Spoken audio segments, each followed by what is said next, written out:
پھر ایک نے جس کا نام کلپلس تھا جواب میں اس سے کہا، کیا تو یروشلم میں اکیلا مسافر ہے جو نہیں جانتا کہ ان دنوں اس میں کیا کیا ہوا ہے؟ اس نے ان سے کہا، کیا ہوا ہے؟ انہوں نے اس سے کہا، یسوع ناصری کا ماجرا، جو خدا اور ساری امت کے نزدیک کام اور کلام میں قدرت والا نبی تھا، اور سردار کاہنوں اور ہمارے حاکموں نے اس کو پکڑوا دیا تاکہ اس پر قتل کا حکم دیا جائے اور اسے مصلوب کیا۔ لیکن ہم کو امید تھی کہ اسرائیل کو مخلصی یہی دے گا، اور علاوہ ان سب باتوں کے اس ماجرے کو آج تیسرا دن ہو گیا۔ جی ہاں، اور ہم میں سے چند عورتوں نے بھی ہم کو حیران کر دیا جو سویرے ہی قبر پر گئی تھی، اور جب اس کی لاش نہ پائی تو یہ کہتی ہوئی آئیں کہ ہم نے رویا میں فرشتوں کو بھی دیکھا، انہوں نے کہا وہ زندہ ہے، اور بعض ہمارے ساتھیوں میں سے قبر پر گئے اور جیسا عورتوں نے کہا تھا ویسا ہی پایا، مگر اس کو نہ دیکھا۔ اس نے ان سے کہا، اے نادانوں اور نبیوں کی سب باتوں کے ماننے میں سست اعتقادو، کیا مسیح کو یہ دکھ اٹھا کر اپنے جلال میں داخل ہونا ضرور نہ تھا؟ پھر موسیٰ سے اور سب نبیوں سے شروع کر کے سب نوشتوں میں جتنی باتیں اس کے حق میں لکھی ہوئی ہیں وہ ان کو سمجھا دیں۔ بھائی یوسف، اس حوالے میں بہت سی باتوں پر بات کرنے کی ضرورت ہے۔ جی سب سے پہلے میں بات کرنا چاہوں گا جب یسوع خود ان کے پاس آیا اور ان کے ساتھ گیا۔ جب وہ پریشان تھے، مسیح ان کے قریب آیا۔ اس سے آپ مسیح کے دل میں کیا دیکھتے ہیں؟ ذرا سوچیں کہ وہ بالخصوص انہی کے پاس کیوں گیا تھا۔ وہ غلط بات نہیں کر رہے تھے، وہ درست گفتگو میں مصروف تھے۔ شاید وہ کسی چیز کے بارے میں سرسری بات ہو، مثال کے طور پر ہیکل کی فن تعمیر جسے ہیرودیس نے خود بنوایا تھا، کیونکہ لکھا ہے کہ یہاں پتھر پر پتھر باقی نہ رہے گا۔ میرا خیال ہے کہ وہ بہت ہی اہم موضوع پر بات کر رہے تھے، لیکن وہ سمجھے نہیں۔ کیا خداوند انہیں ایسے ہی چھوڑ دے گا؟ بے شک غلط فہمی سے پریشانی، دکھ اور الجھن پیدا ہوتی ہے، لیکن یسوع ان کے پاس آیا اور ان کے ساتھ خود گیا تھا۔ یہ منظر مجھے پرانے عہد نامے کے آخر میں پیش آنے والے کچھ واقعات کی یاد دلاتا ہے۔ مثلاً ملاکی 3:16، تب خدا ترسوں نے آپس میں گفتگو کی اور خداوند نے متوجہ ہو کر سنا۔ یہ ضروری نہیں کہ وہ درست بات ہی کر رہے ہوں، پر وہ صحیح موضوع پر بات کر رہے تھے، اور اگر ہم صحیح موضوع پر بات کر رہے ہوں تو وہ آئے گا اور ہماری زندگیاں درست کرے گا، اور مسیح نے ایسا ہی کیا۔ مجھے یہ الفاظ پسند ہیں کہ مسیح خود، در حقیقت اس صورتحال میں کوئی بھی ایسا نہیں جو مسیح کے سوا ہمیں سمجھ سکے، اور یہ الفاظ کہ مسیح خود اس باب میں 2 دفعہ دہرایا گیا۔ اور پہلی دفعہ آیت 15 میں ہم یہ پڑھتے ہیں کہ مسیح خود ان کے نزدیک آ کر ان کے ساتھ ہو لیا تھا۔ دوسری مرتبہ آیت 36 میں ذکر کیا گیا، جب شاگرد اکٹھے تھے تو ان میں سے 2 اس راہ پر جا رہے تھے جس کا نام عموس ہے، اور مسیح ان کے درمیان خود کھڑا ہوا۔ میں اس میں مسیح کی 2 تشبیہات دیکھتا ہوں، لیکن مسیح کے سوا اس کا کوئی حل نہیں کرے گا، اور میں اس دنیا میں چلتے ہوئے الجھن، پریشانی اور مایوسی کا شکار ہوں۔ میری مدد کون کرے گا؟ صرف یسوع مسیح۔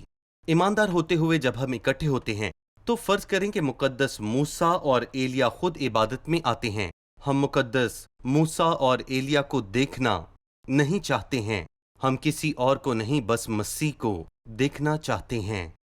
بھائی یوسف، لکھا ہے یسوع آپ نزدیک آ کر ان کے ساتھ ہو لیا۔ 17ویں آیت میں اس نے ان سے کہا، یہ کیا باتیں ہیں جو تم چلتے چلتے آپس میں کرتے ہو؟ وہ غمگین سے کھڑے ہو گئے۔ جواب بہت ہی حیران کن ہے۔ میں اس جواب پر تبصرہ چاہوں گا جو انہوں نے 18ویں آیت میں دیا۔ جی۔ پھر ان میں سے ایک جس کا نام کلیوپس تھا، اس نے اس سے کہا، کیا تو یروشلم میں اکیلا مسافر ہے؟ اور میں اس کو دوسرے ترجمے میں پڑھنا چاہوں گا، کیا تو اکیلا شخص ہے، حتیٰ کہ اگر تو مسافروں میں سے بھی ہے تو اس کے بارے میں کسی نے بھی نہیں سنا؟ اگرچہ کہ یہ واقعہ جمعے کو رونما ہوئے اور آج اتوار ہے، لیکن ایسا لگتا ہے کہ یہ بات یروشلم کے تمام رہنے والوں تک بہت آرام سے پہنچ گئی، اور یہ خدا کی حکمت ہے کہ اس نے یہ چناؤ کیا کہ مسیح فسح کے دن مارا جائے، کیونکہ فسح کے دن لوگ تمام دنیا سے یہاں آتے ہیں، لہٰذا دور اور نزدیک سب یہ جان چکے تھے۔ وہ یہ نہیں جانتے تھے کہ بس مسیح مارا گیا، بلکہ وہ یہ بھی جانتے تھے کہ مسیح زندہ بھی ہو گیا ہے۔ اور عید کے اگلے دن پینتیکوست کے روز یہ خبر تمام لوگوں تک پہنچائی گئی اور تقریباً 15 ممالک میں سے آئے ہوئے 3000 لوگ مسیح یسوع پر ایمان لائیں گے۔ شکریہ بھائی یوسف، ہم ایک چھوٹے سے وقفے کے بعد دوبارہ حاضر ہوں گے۔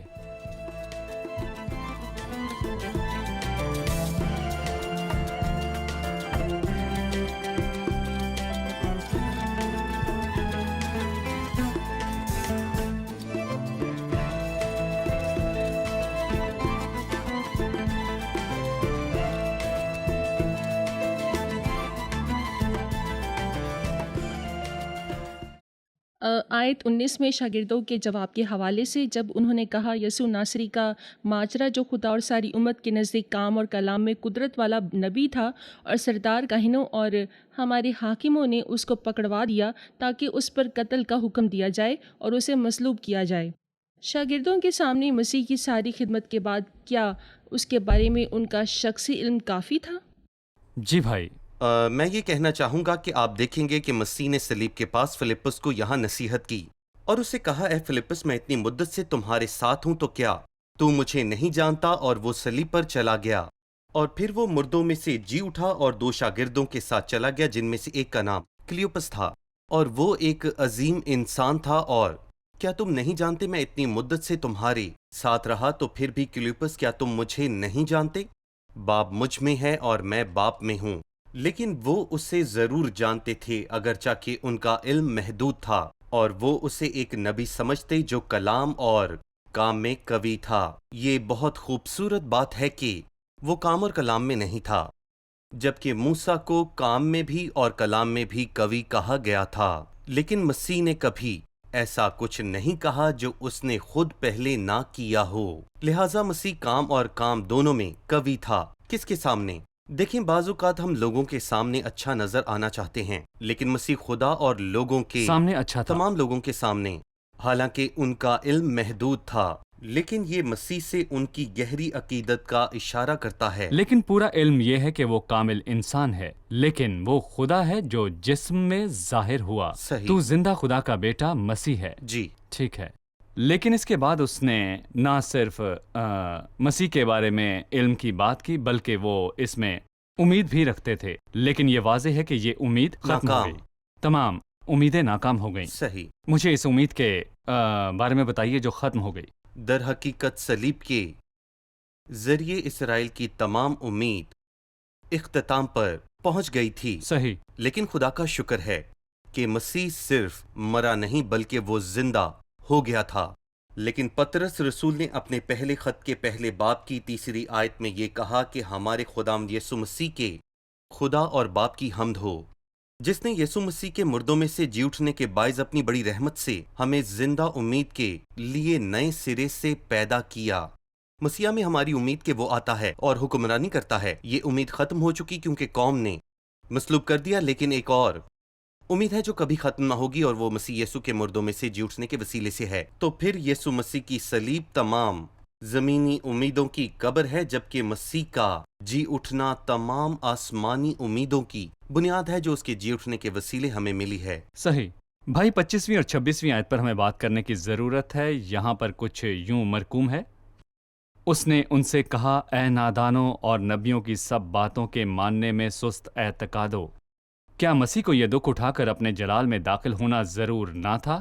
پھر موسیٰ سے اور سب نبیوں سے شروع کر کے سب نوشتوں میں جتنی باتیں اس کے حق میں لکھی ہوئی ہیں وہ ان کو سمجھا دے۔ میرا یہاں آپ سے ایک سوال ہے کہ پرانے عہد نامے کے حوالہ جات مسیح کی موت اور اس کے جی اٹھنے کے بارے میں کیا کہتے ہیں، جس کی وجہ سے خداوند ان سے کہتا ہے، اے نادانوں اور سب نبیوں کی باتوں کے ماننے میں سست اعتقادو؟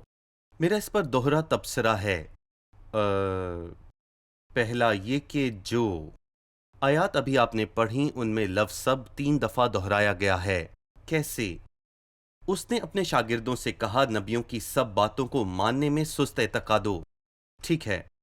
اس نے کہا پھر مسیح کو یہ دکھ اٹھا کر اپنے جلال میں داخل ہونا ضرور نہ تھا، پھر موسیٰ سے اور سب نبیوں سے شروع کر کے پھر جتنی باتیں اس کے حق میں لکھی ہوئی ہیں ان سب کو سمجھا دیں۔ اور ان دنوں یہودی اور خود شاگردوں اور بہت سے مسیحیوں کا بھی یہی مسئلہ تھا کہ جو کچھ نبیوں نے کہا، مطلب سب باتوں پر وہ یقین نہیں رکھا کرتے تھے، جی۔ بلکہ وہ انتخاب کرتے ہیں. انتخاب. جی انتخاب. اور یہاں پر یہ آیت مجھے بہت زیادہ پسند ہے، پر میں اس کو نہیں سمجھتا.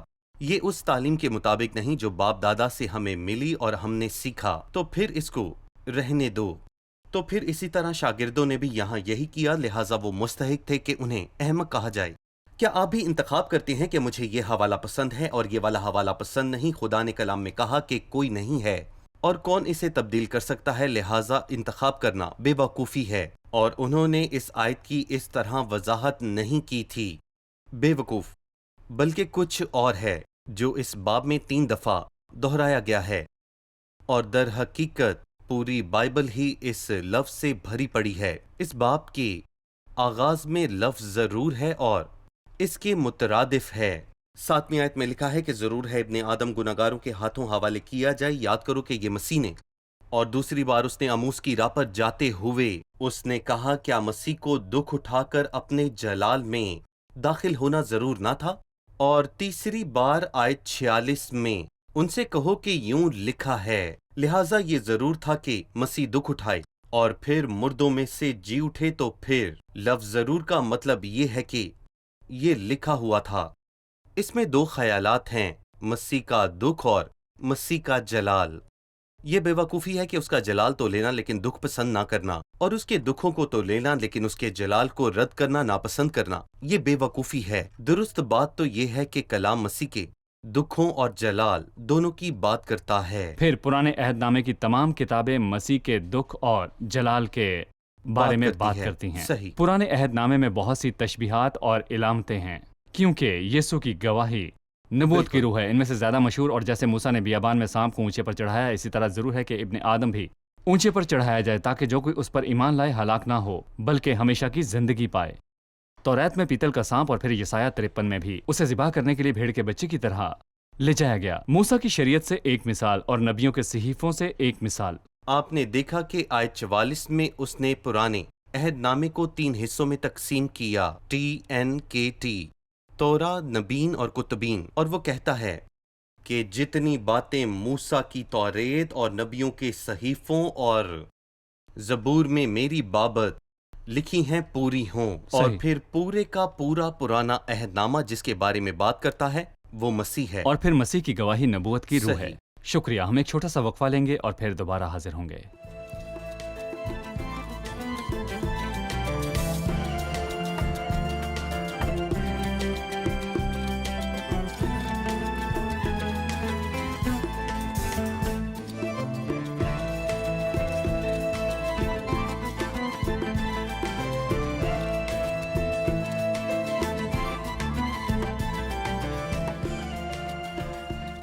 آیت 28 میں اتنے میں وہ اس گاؤں کے نزدیک پہنچ گئے جہاں جاتے تھے، اور اس کے ڈھنگ سے ایسا معلوم ہوا کہ وہ آگے بڑھنا چاہتا ہے. خداوند نے یہ اشارہ کیوں دیا کہ وہ آگے بڑھنا چاہتا ہے؟ میں اس کو 2 طریقوں سے سمجھتا ہوں. سب سے پہلی بات یہ ہے کہ خداوند کبھی بھی زبردستی ہماری زندگیوں اور ہمارے دلوں میں نہیں آنا چاہتا، اور وہ ہمیں مجبور نہیں کرے گا. وہ خود کو پیش کرے گا لیکن ہمیں اسے لپٹے رہنا ہے. اور غزل و غزلات کے 2 باب میں لکھا ہے کہ میرے محبوب کی آواز دیکھ وہ آ رہا ہے پہاڑوں پر سے، کودتا اور ٹیلوں پر سے پھانتا ہوا چلا آتا ہے. دیکھ وہ ہماری دیواروں کے پیچھے کھڑا ہے اور کہتا ہے کھول، لیکن تم پہاڑوں پر کود رہے ہو، تم اندر کیوں وہ نہیں توڑتا آتے؟ نہیں ہے. وہ توڑے گا نہیں. اور دوسری بات یہ ہے کہ وہ اس سے آگے بڑھے گا. اسے اموس میں کوئی دلچسپی تھی، وہ اپنے گھر پہنچے، لہٰذا وہ اموس میں داخل ہوئے. یہ ان کا گھر ہے، لیکن وہ اموس میں کیا کرنے جا رہا تھا؟ وہ ان کے دلوں میں اترنے جا رہا تھا جو اگلی جگہ ہیں. مجھے اموس میں کوئی دلچسپی نہیں، نہ میں وہاں جا رہا ہوں اور مجھے وہاں کیا ملے گا. لیکن انہوں نے زور دیا اور مسیح داخل ہوا. وہ اموس میں جانے کے لیے نہیں گیا، در حقیقت وہ گیا تاکہ وہ لوگ اسے جان سکیں، اور روٹی توڑنے کے وقت انہوں نے یسوع کو جان لیا تھا. خداوند نے ان کے دلوں کو جلایا اور ان کی آنکھوں کو کھولا، اور روٹی توڑنے کے وقت انہوں نے اسے پہچانا، اور نتیجہ یہ نکلا کہ وہ خاموش نہ بیٹھ سکے. صحیح. جب بھی خداوند دل کے اندر آتا ہے تو نتیجہ دوسروں کے ساتھ بانٹنے اور دوسروں کو بتانے کی صورت میں نکلتا ہے. آپ کے الفاظ سے مجھے مرکز 16 میں لکھی ہوئی بات یاد آ گئی. وہ مریم مگدلینی کو دکھائی دیا اور اس نے دوسروں کو بتایا، اور وہ اموس کی راہ پر ان پر ظاہر ہوا تھا. پس اس نے سب کو بتا دیا اور پھر وہ ان 11 کو دکھائی دیا، اور یہ مجھے ان کوڑیوں کی یاد دلاتا ہے جن کا ذکر دوسرے سلاطین کے 7ویں باب میں ہے، اور یہ دن خوشخبری کا دن ہے، اور ہم خوش رہتے ہیں، اور اگر ہم صبح تک انتظار کریں گے تو ہمیں سزا کا سامنا کرنا پڑے گا، یعنی لڑکوں ابھی دیر ہو چکی ہے، اب سو جاؤ، صبح چلے جانا۔ لیکن شاگرد ماتم کر رہے ہیں، ہم کیسے انتظار کر سکتے ہیں؟ ہم جا کر انہیں بتائیں گے کہ مسیح مردوں میں سے جی اٹھا۔ بہت شکریہ بھائی یوسف۔ اس کے بعد 36ویں آیت میں لکھا ہے، مسیح اپنے شاگردوں پر ظاہر ہوا، وہ یہ باتیں کر ہی رہے تھے کہ یسوع آپ ان کے بیچ آ کھڑا ہوا اور ان سے کہا تمہاری سلامتی ہو۔ ظاہر ہونے کے اس نتیجے اور ان کے ساتھ خداوند کی بات چیت پر آپ کیا کہنا چاہتے ہیں؟ جی، ہمیں بتایا گیا ہے کہ وہ خوف زدہ تھے اور ڈرے ہوئے تھے۔ میں کھٹکھٹائے بغیر اندر آنے کی صورت کو سمجھ سکتا ہوں، اور وہ بالا خانہ میں تھے، یقیناً اسے سیڑھیوں سے آ کر دروازہ کھٹکھٹانا چاہیے تھا اور انہیں کھولنا بھی چاہیے تھا۔ یوحنا 20 سے پتہ چلتا ہے جب سب دروازے بند تھے تو انہوں نے اسے اپنے درمیان پایا۔ بے شک انہوں نے سمجھا شاید کوئی بھوت ہے، لیکن روح کے گوشت یا ہڈی نہیں ہوتی جیسا تم مجھ میں دیکھتے ہو، چھو کر دیکھو، اور اگر تم لوگوں کے پاس کچھ کھانے کے لیے ہے تو میں وہ کھانے کو تیار ہوں، مجھے کچھ کھانے کو دو۔ لہٰذا انہوں نے اسے بھنی ہوئی مچھلی کا قتلہ دیا، اور اس طرح ان کا خوف اور بے چینی ختم ہوئی، اور انہوں نے اس بے حد خوشی کا یقین نہ کیا۔ اور امریکہ کی کہاوت ہے too good to be true, یعنی کہ یہ ناممکن بات ہے۔ کیا یہ سچ ہے جسے ہم نے 2 دن پہلے مرا ہوا دیکھا تھا، آج وہ زندہ ہے، اور یہ سب ان کے لیے نہایت خوشی کی بات تھی۔ صحیح، شکریہ بھائی یوسف۔ 44 تا 49 آیات میں اس نے انہیں بہت سی باتیں جو موسیٰ کی تورات اور نبیوں کے صحیفوں اور زبور میں اس کی بابت لکھی تھی انہیں سمجھائیں کہ مسیح دکھ اٹھائے گا اور تیسرے دن مردوں میں سے جی اٹھے گا، اور یہ کہ تم ایمان کے باعث گناہوں کی معافی پاؤ گے۔ کیا کہانی یہاں ختم ہو جاتی ہے؟ مسیح زندہ ہو گئے اور اس باب میں کہانی مکمل ہو گئی۔ یہ خوبصورت بات ہے کہ متی نے مسیح کے جی اٹھنے کے بارے میں بات کی، لیکن پھر وہ خاموش ہو گیا۔ لیکن مرکز نے مسیح کے جی اٹھنے اور آسمان پر جانے کے بارے میں بات کی، اور لوکا کی انجیل مسیح کے جی اٹھنے اور آسمان پر جانے اور پھر روح القدس کے آنے کے بارے میں واضح طور پر بات کرتی ہے۔ صحیح۔ لہٰذا باب کے آخر میں ہم دیکھتے ہیں کہ وہ انہیں بیت انیل کے باہر لے گیا اور اپنے ہاتھ اٹھا کر انہیں برکت دی۔ ہمیں یاد رکھنا ہے کہ لوکا کی انجیل میں مسیح ایک کاہن ہے۔ ہمیں یاد ہے کہ احبار 9 میں ہارون سردار کاہن کے طور پر گناہ کی قربانی پیش کرنے کے بعد نیچے آیا اور اپنے ہاتھ لوگوں کی طرف اٹھا کر انہیں برکت دی۔ کیا زبردست شبیہ ہے! مسیح ہمارے لیے فاتح اور برکت کو یقینی بنانے کے لیے ہاتھ اٹھاتا ہے، اور جیسے موسیٰ نے غروب آفتاب تک اپنے ہاتھ اٹھائے رکھے تھے، خروج 17 کے مطابق اس نے اپنے ہاتھ اٹھائے رکھے تھے، اور بنی اسرائیل امالیکیوں پر غالب آئے۔ لوکا کی انجیل ایک خاموش کاہن کے ساتھ شروع ہوئی جس کا جی، نام زکریا تھا، جو یوحنا کا صحیح۔ باپ تھا، اور اس کا اختتام ایک ایسے کاہن پر ہوتا ہے جو اپنے ہاتھ اٹھائے برکت دے رہا ہے جو اس کے ہاتھوں سے کبھی ختم نہیں ہوگی۔ اور جب یہ کہتا ہے کہ کاہن اپنا منہ کھولے، اور وہ اس طرح ہیکل میں خدا کی حمد و ثنا کرتے رہے تھے، مطلب کہ انہوں نے خداوند کی حمد و ثنا کی۔ کیا کوئی اور چیز بھی لوکا کی انجیل میں کھلی ہے؟ اس باب میں 7 چیزیں کھلی ہیں۔ پہلی چیز قبر کا کھلنا ہے، پھر گھر کا کھلنا ہے، اور آنکھوں کا کھلنا ہے، اور پھر کتاب کا کھلنا ہے، اور پھر ذہن کا کھلنا، اور آسمان کا کھلنا، اور پھر منہ کا کھلنا۔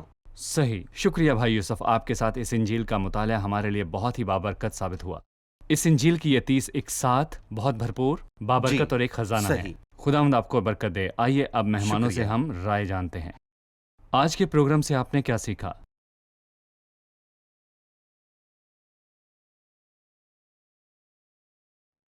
ہم نے سیکھا کہ ایماوس کی راہ پر چلنے والے شاگرد میں خداوند کے لیے عقیدت کا جذبہ تھا، اگرچہ وہ محدود علم رکھتے تھے، بس خداوند آپ ان کے پاس آئے اور ان کے ساتھ چل دیا۔ حالانکہ ہم خداوند کی بہت سی باتیں نہیں سمجھ پاتے، لیکن جب تک ہم اس کے ساتھ اس کے فضل و کرم سے تعلق رکھتے ہیں۔